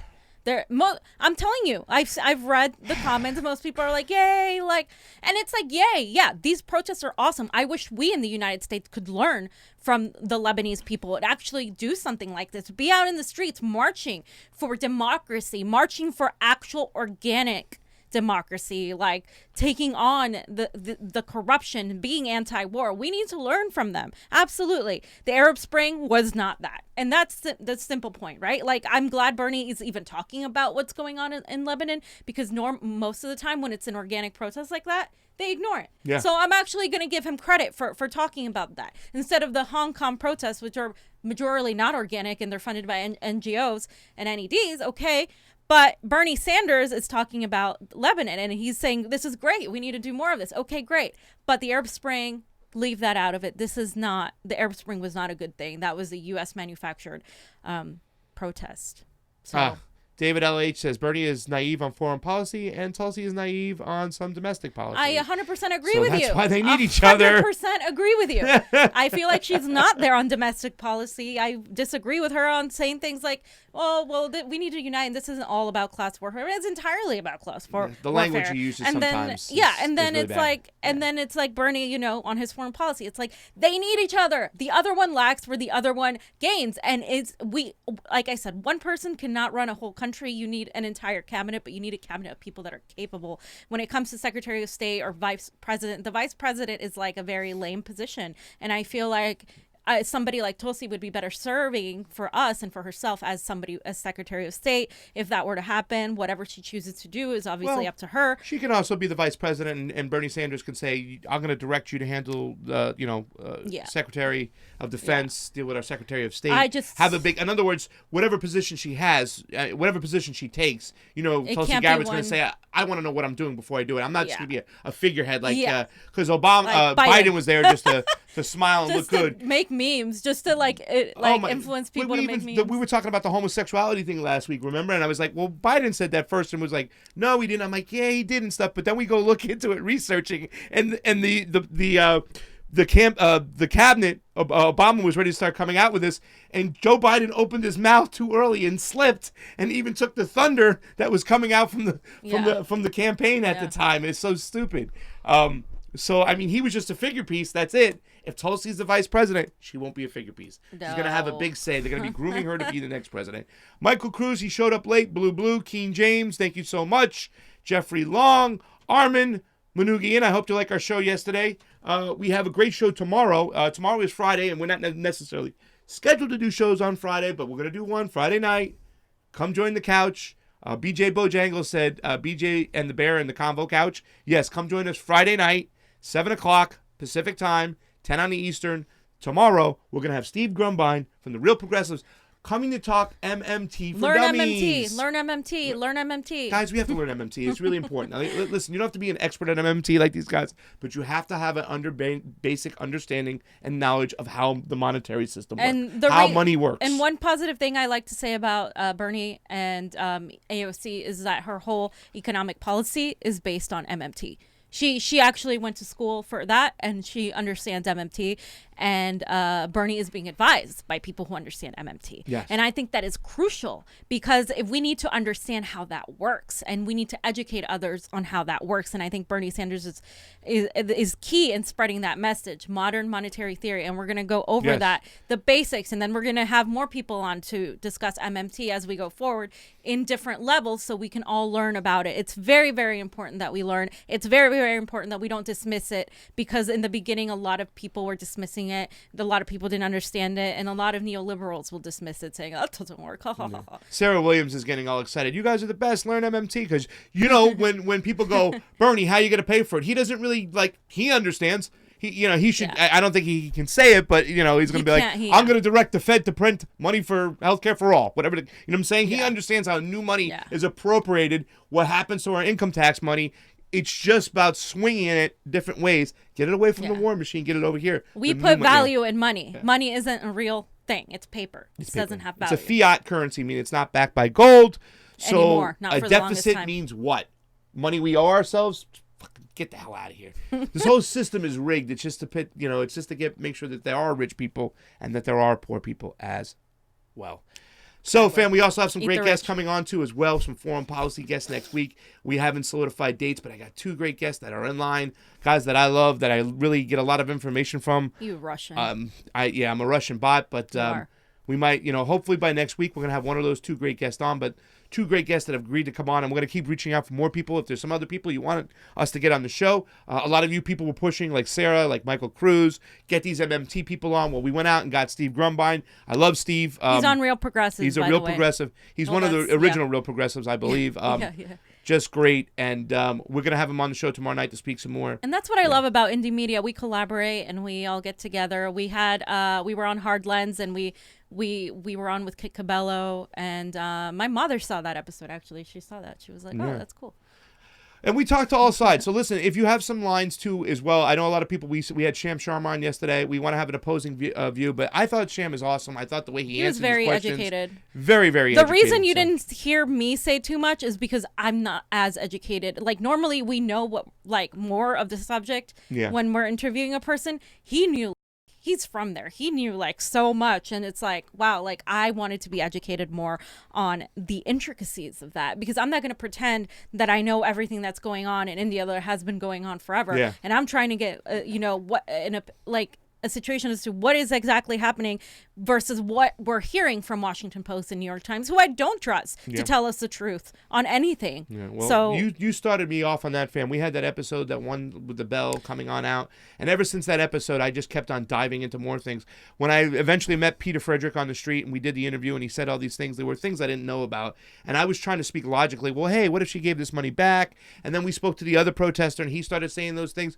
So you start hearing about the BJP, the RSS, all these things. Modi, once again, I didn't know Modi was so awful. I thought India and our relationship was growing. I remember the bromance between him and Obama, which I thought was a good thing because it's opening up trade. But then you hear all these things and it makes you want to dive into things more. And you kind of set me off on that one, fam. So thanks a lot. Now I'm studying about Indian politics when I already have so much on my plate. Kamshwari Kate says, And thank you for the Super Chat Thank you, contribution. Kate. Your Super Chat contribution is always You appreciated guys, on you're the gonna couch. make me punch pasta in the face. Always appreciated on the couch. I can't. Super Chat contribution. If you want to hear me say it more, go ahead and get some not. Super Chat No. contributions. $1.99 gets the jingle. So annoying. All eyes are on Vancouver, British Columbia on Friday, the 25th of October. Hashtag sustainability and Greta together in downtown Vancouver during rush hour. Oh, that's Thank cool. you, Cam Schwari. Kate, I didn't we know about appreciate that. Thanks for letting us know. So we got anything to get out of here? We got 347 people. We almost got to 400 again. We're getting up every time. Everything is a learning experience, says Michael Cruz. You got anything else to share? with No, us just like, share, subscribe to the couch. Check if you're still subscribed to our channel, because a lot of people are saying they get unsubscribed, etc. And yeah. Yeah. The only other thing I was going to say is Johnny's that got something. Tsunami. yesterday, Tulsi was at the what was it, Fortune Most Powerful Women Yes, she conference, was. and the one that Hillary didn't go to Because of her, yeah. Yeah, because she of were. quotes scheduling conflicts. She's so busy, right? Yeah. She's so busy She's so busy hiding. deciding if she's going to run for president. I'm just going to here recap it this is. briefly for anybody who's not been following the story.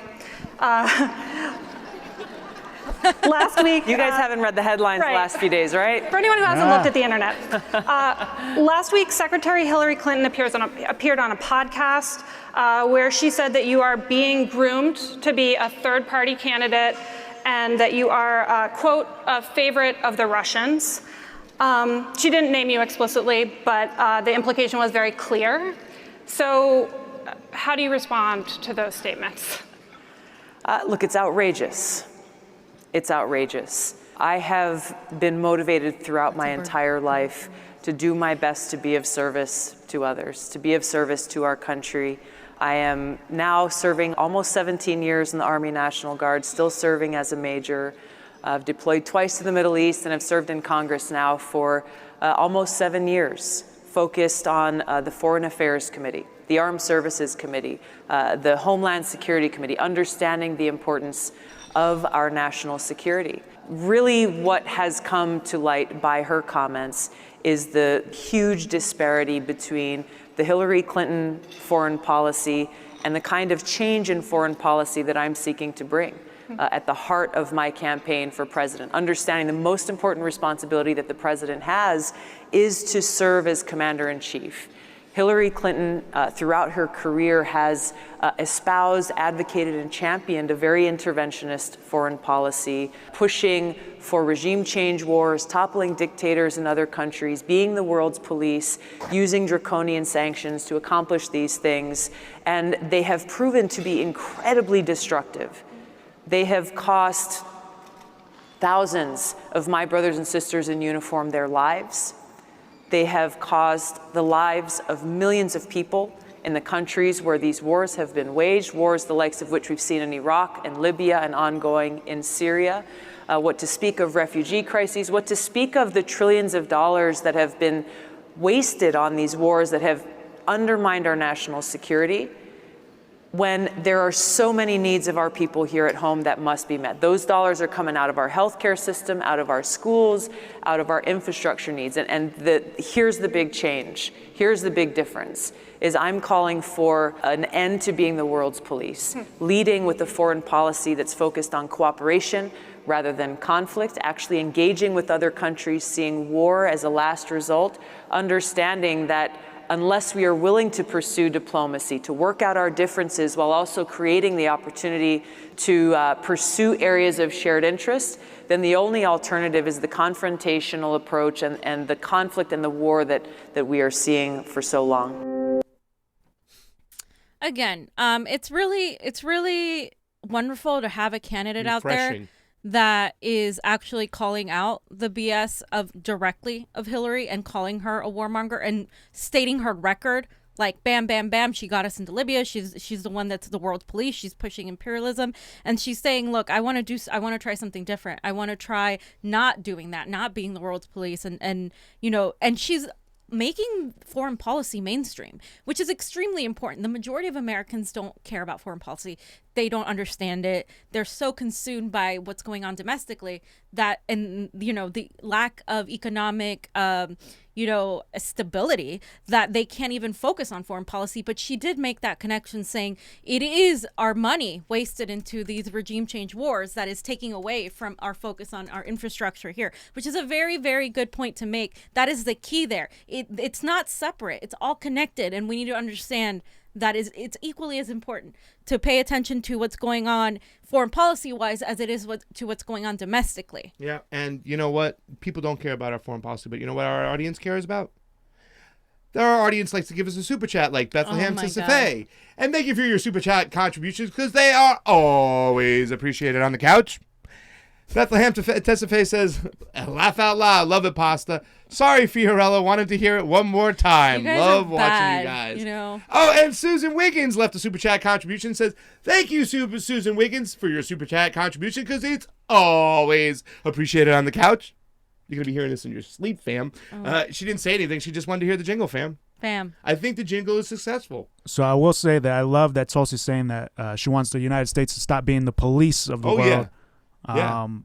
And she's trying to go about it a more diplomatic way.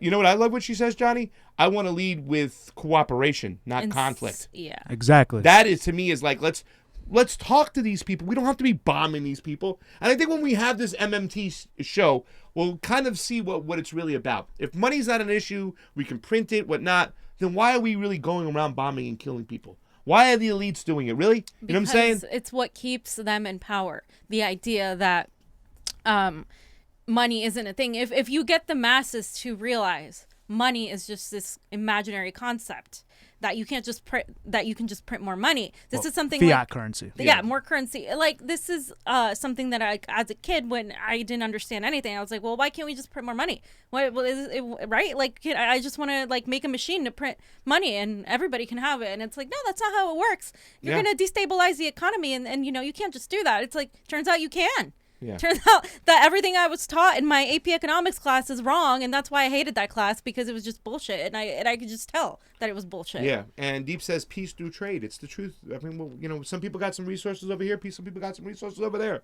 Different climates, different crops, different trades, different engineering. We trade everything. If we were a society where we didn't even have money, we would just be trading goods and helping each other live. You know what I'm saying? Right. And Burnt Offerings also says debt is real. Most U.S. debt is foreign held. Who cares? We can print it, give it to them, whatever. I understand all this. There's a lot more to it than just that. We're gonna go over the MMT, and I definitely will bring up that question. Like, what about foreign debt? Well, I think it's made a lot bigger than what it is. I mean, what does that even mean? The debt. Ian Ferguson says you guys should do a show on the petrodollar. Petrodollar plus fiat currency and reserve currency status is the bedrock of the U.S. empire. That'll probably be like the second level of MMT. I think we're gonna because this can be very confusing to people who haven't ever heard of it, and even for us, like when we started looking into it, it's a different way of thinking. That's why. It's just a different way of thinking from what you've been programmed to think. Exactly. Because, I'm saying, like, I hope my mom watches the MMT show and stuff when we do it, because it's serious and stuff. It's not this thing that people get, and people get so tied down to it. And I saw it. I lived in Boca Raton, Florida, and every single time I go back there, all the talks and the conversations about money. You got an IRA? You got money for the future? You hear about this investment, about that there? Nobody gives a shit about the people dying on the streets. Nobody gives a shit about people suffering. Nobody gives a damn about them bombing. They have enough money to keep themselves away, secluded from everything, and they think they're on a different status. Most millennials laugh when you talk about our IRAs and savings, because we're not even sure we're gonna have a planet. Like, let alone like IRA and savings, when we have like debt and medical debt and student loan debt, and the economy is falling apart for the majority of working class people, and even the middle class is not even a middle class anymore. Businesses are closing left and right, and it's like, when people talk to us about those things, and like for us, even in the stock market, like talking about the stock market and investments, it's like I'm sorry, I scoff, because I'm like, that's not my reality. That's not the reality of most people I know who are extremely well educated, but are burdened under this economy. So we need to understand different ways of making a new system that works for all of us. Wow. Not just a handful of millionaires. The chat just exploded with the MMT talk and everybody going back and forth with each other. Hey, we'll just continue to talk about it. The U.S. does not borrow from the Fed, Michael Cruz says, and Billy Bojangles is up in there. If Bernie Sanders is a socialist, then that must mean I'm a fascist capitalist. Oh. He's not a socialist. He's a democratic socialist, meaning like somebody that believes still in markets, small businesses, but actually wants basically expanded care for everybody. Pretty much FDR Democrat. Pretty much. I mean, that's pretty much what he is. And the problem with FDR was he was great on domestic issues. And he sucked on foreign policy. And he sucked on foreign policy. We cannot. Wallace was there, and he never got him to be president. Exactly. Tulsi would be the Wallace. Yes. We need, and they're going to do everything they can to prevent her from getting there. So this is what I'm saying. Focus on the alignment. Yeah. Johnny, Guys, anything else before we get on out? I think it's time. No, that's it. All right. Well, we want to thank everybody for tuning on in today and watching the show all the time. Fam, do you know today's Thursday? This is the 4th week in a row, I believe. We've done a show Monday, Tuesday, Wednesday, Thursday. And we've done some spot shows on Saturday with the Tulsi Gabbard tweet. We did some spot shows on a Friday. We're going to do a show tomorrow. We are doing a show tomorrow. 5 shows in a row. We've been kicking it, and you guys have been helping us out immensely. Our Patreon has been growing. We have a Patreon, our Super Chats. You guys, thank you so much. I can't thank you enough. We got a lot of stuff on the books, and there's going to be a great political season. Hey, March is right around the corner. You know what that means? Our primary. Ron Placone's getting married. Oh. That is also around the same time and stuff. Yeah, but he's getting married after the primary. Yes. So either I'm going to drink at his wedding because I'm like joyous, or I'm going to drink at his wedding because I'm like depressed.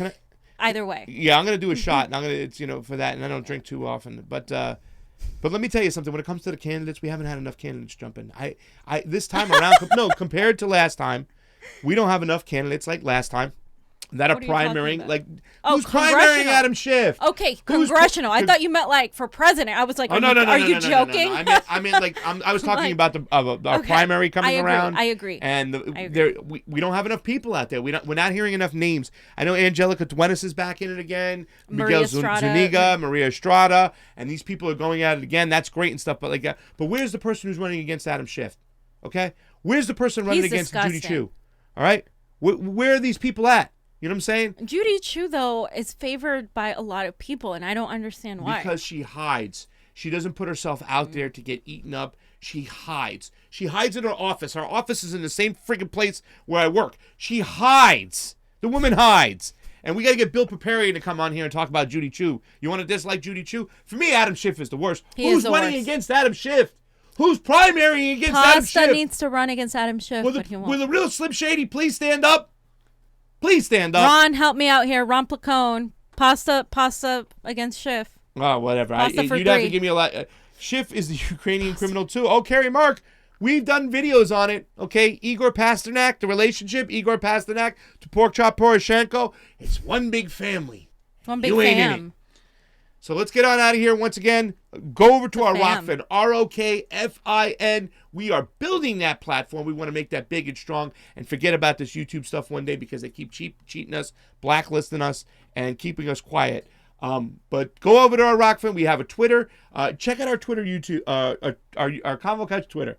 We got to get you guys more involved. In fact, look at our Twitter. We'll see if we can put up some people's tweets that connect our Convo Couch Twitter. Fam does a great job on Twitter. If you haven't gone over there, she gets savage as can be. Sophia, who's part of the family, Nico House, Jonny Tsunami, Pasta Jardula, what's his name? Our new homeboy, Jagger, right? Yeah.